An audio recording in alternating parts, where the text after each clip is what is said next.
Na-recover ng PIDEA ang 9 na pakete ng hinihinalang shabu sa isinagawang buy-bust operation sa Cabanatuan City.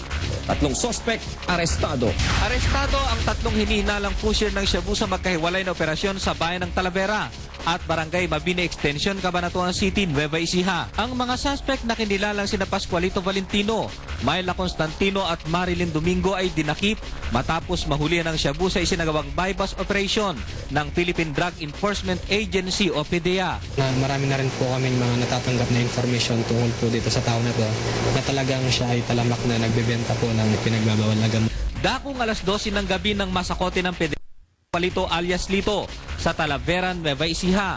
Matapos nitong maaresto, itinuro naman niya kung saan siya kumukuha ng droga, dahilan upang mahuli ang dalawa pa nitong kasamahan. Nagkaroon din po kami ng tinatawag na follow-up operations na kung saan ay yung iba pang kanyang mga pinagkukunan ay amin pong nasa kote sa pamamagitan din po ng paggawa po namin ng buy-bust operation. Nakuha sa mga suspect ang 9 na pirasong sachet ng suspected shabu at 1,300 peso bill na ginamit sa operasyon.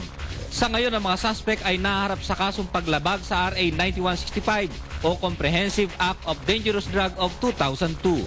Jojo Matias para sa UNTV News Worldwide at ito ang balita. Salamat, Jojo Matias.